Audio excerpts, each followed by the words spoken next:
यात्री या निसर्ग मालिकेच्या पहिल्या भागात आपलं सगळ्यांचं मनपूर्वक स्वागत। ही मालिका आहे जंगलांवर, अरण्यांवर, इथल्या कीटकांपासून ते पशुपक्षी, वृक्षवेली सगळ्यांवर मनापासून प्रेम करणाऱ्या आणि त्यांच्या संवर्धनासाठी आयुष्यभर झटणाऱ्या एका निसर्गवेड्या अरण्य यात्रेची, ज्यांनी आपल्या वन विभागातील नोकरीच्या निमित्ताने निरनिराळ्या जंगलांमधून स्वेच्छा अरण्यवास पत्करला। इथल्या रानवनाशी ते एकरूप झाले आणि इथल्या रानवाटांवरचे अरण्य यात्री झाले।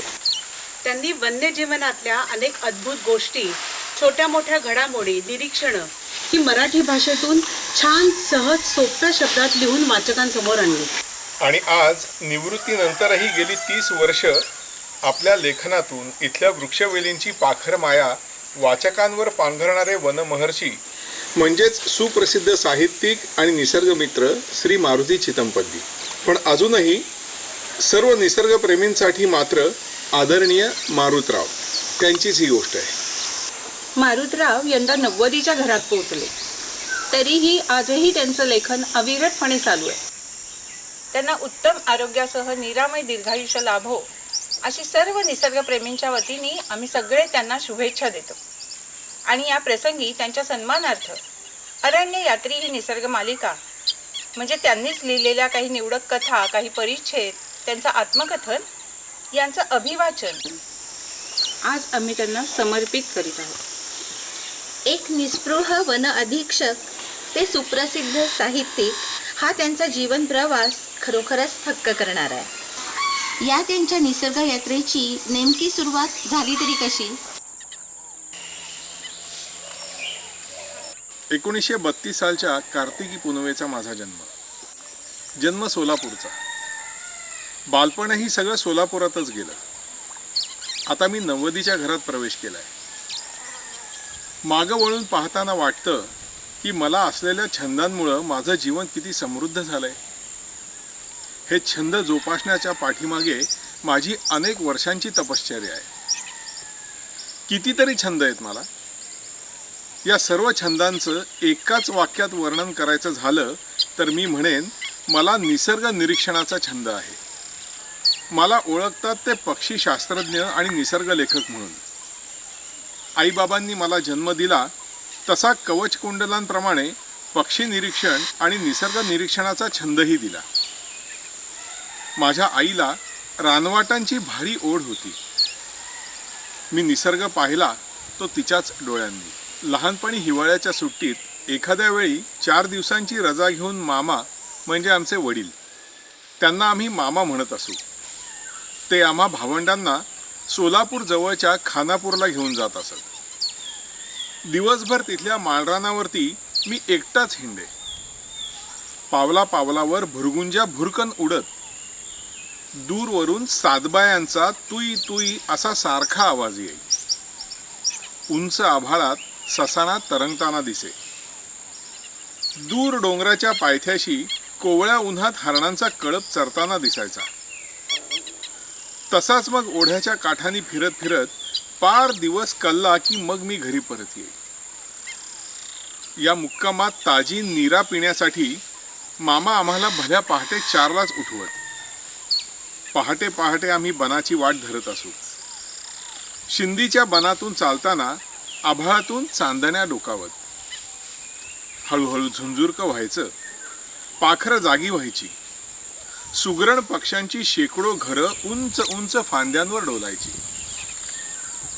त्या सगळ्या रानपाखरांची गोड किलबिल ऐकत या रानवाटांवरती मी चालत राहायचा। सृजनाची ही जाणीव मनात ठेवूनच मारुतरावांचं बालपण सरलं।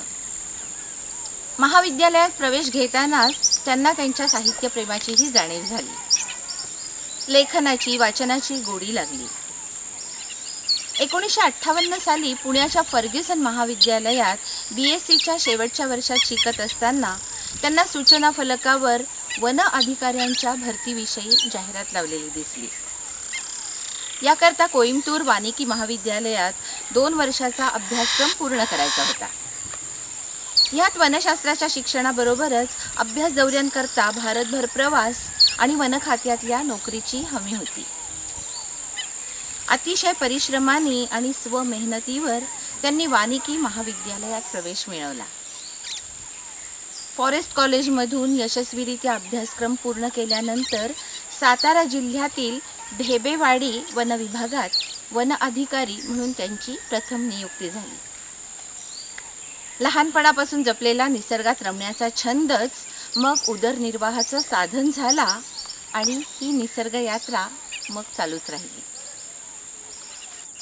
लहानपणापासून जपलेला छंदच पुढे आपलं कार्यक्षेत्र म्हणून लाभावा अशी संधी आयुष्यात फार कमी भाग्यवंतांना मिळते.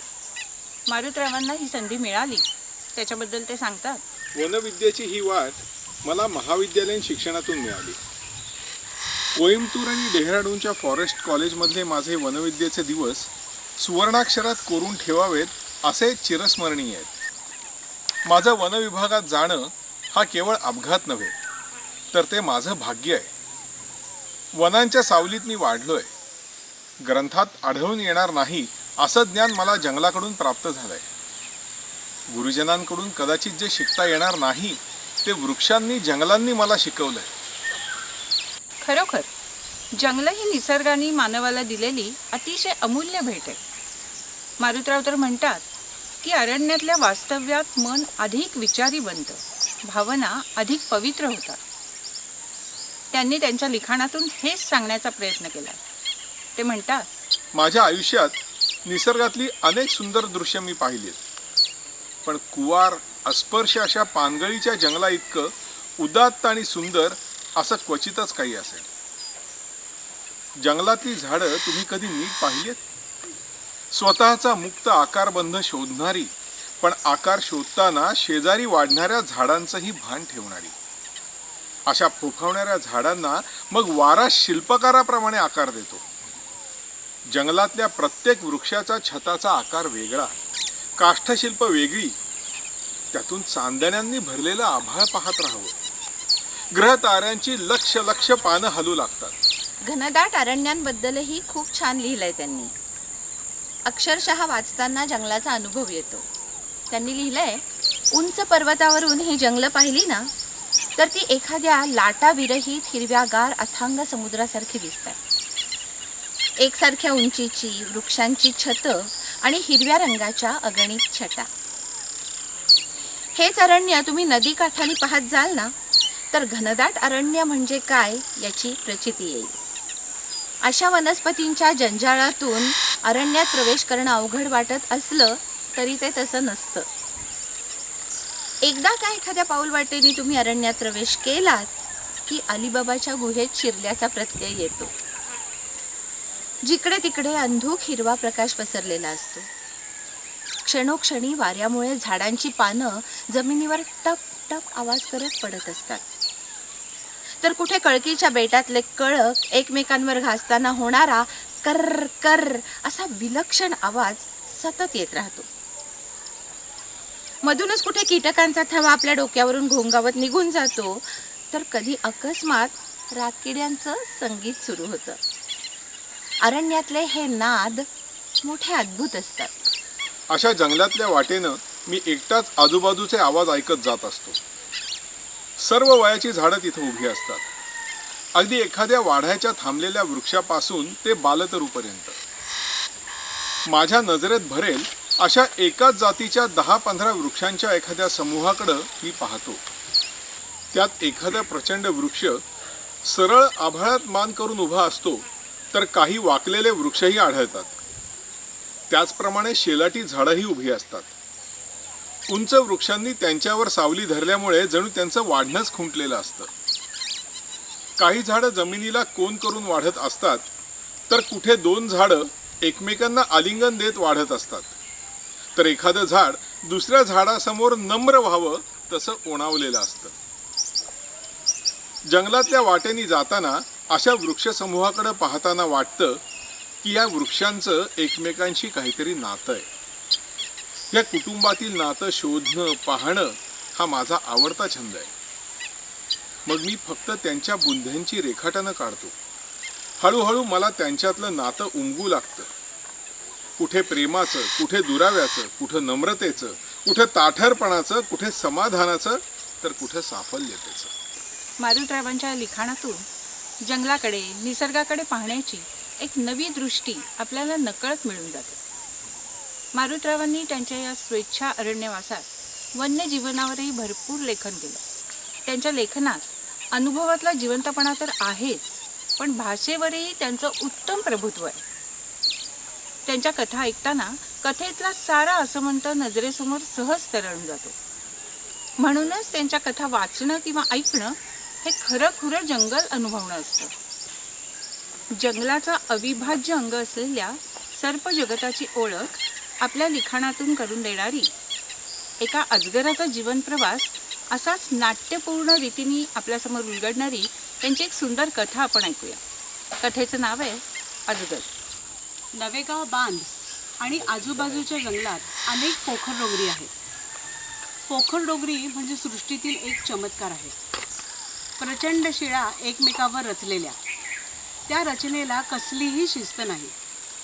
नुसताच शिळांचा ढीग, त्यावर कणभरही माती नाही. त्यामुळे तिथे अनेक लहान मोठ्या पोकळ्या निर्माण झालेल्या. अशा काही पोखर डोंगरी इटिया डोह धरण झालं तेव्हा त्यात बुडाल्या. अशी किंवा पाण्यातली पोखर डोंगरी ही अजगरांचं आवडतं निवासस्थान. काळ्या डोंगराच्या अशाच एका पोखर डोंगरीतून एक मादी अजगर आपलं भक्ष्य शोधण्यासाठी बाहेर पडली. पुरुषाच्या मांडी एवढी जाडी असलेली ती अजगराची मादी जवळजवळ 16 फुटांपेक्षा जास्त लांबीला असावी.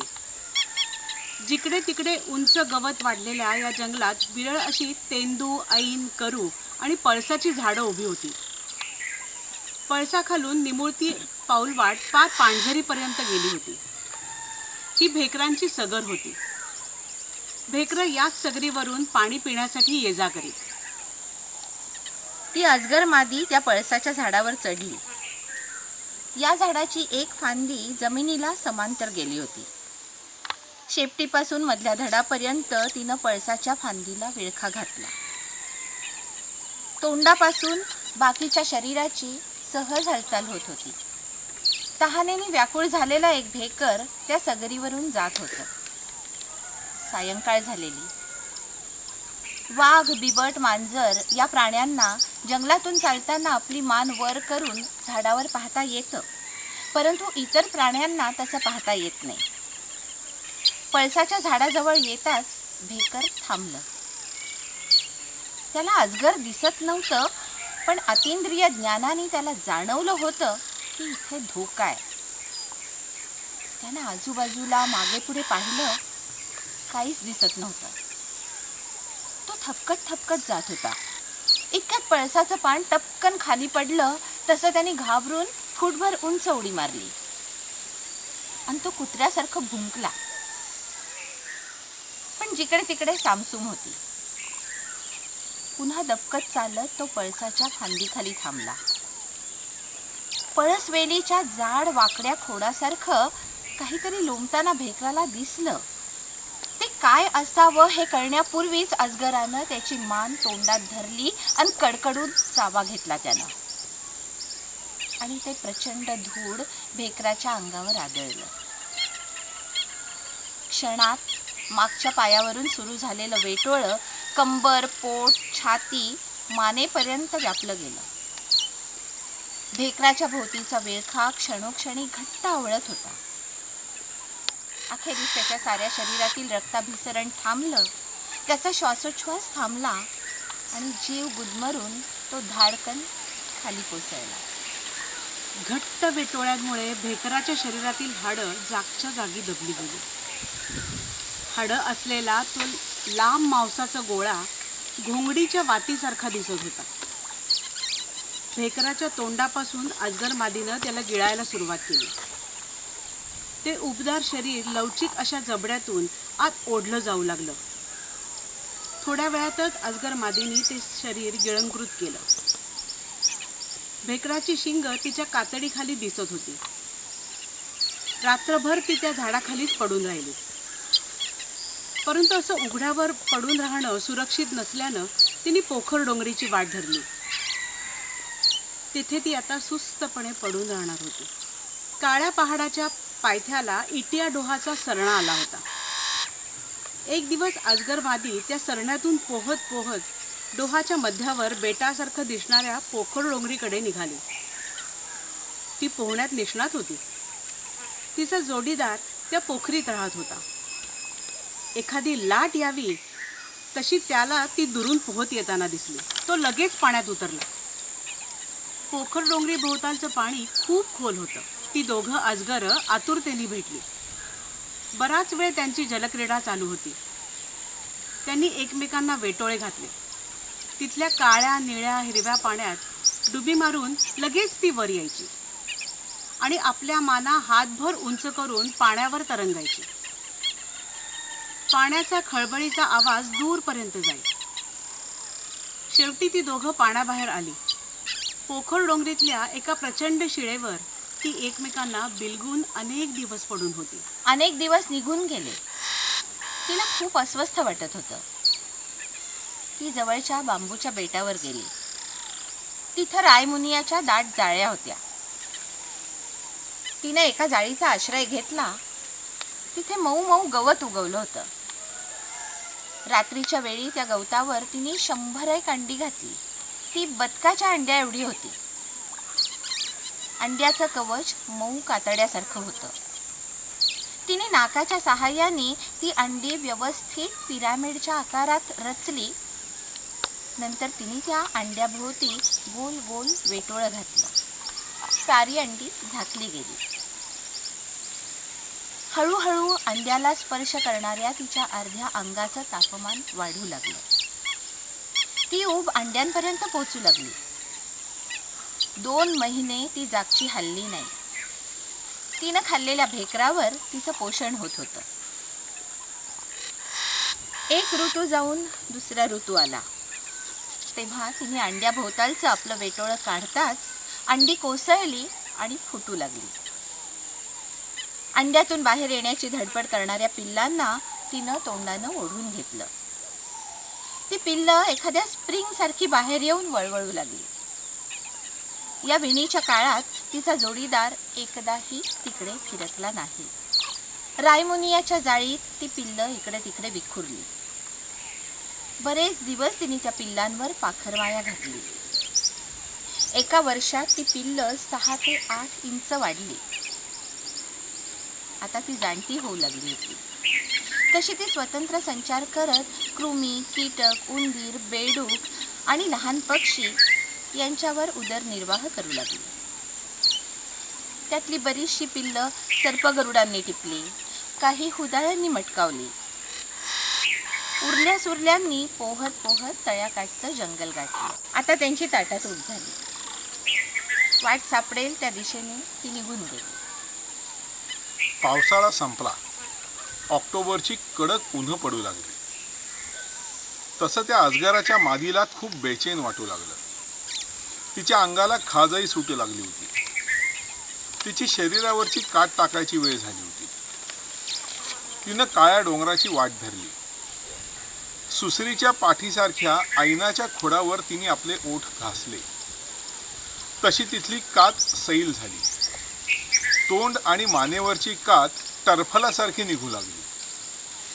सदैव उघड्या असलेल्या डोळ्यावरची कात निघून गेल्यानंतर तिला आजूबाजूचं स्पष्ट दिसू लागलं. हळूहळू ती पोखर डोंगरीतल्या अंधारात गेली. इथं तिला कुणापासून उपद्रव होणार नव्हता. पोखर डोंगरीतल्या 2 शिळ्यांमधल्या फटीत तिने प्रवेश केला. हळूहळू तिचं शरीर दुसऱ्या बाजूनी फटीतून बाहेर येत होतं.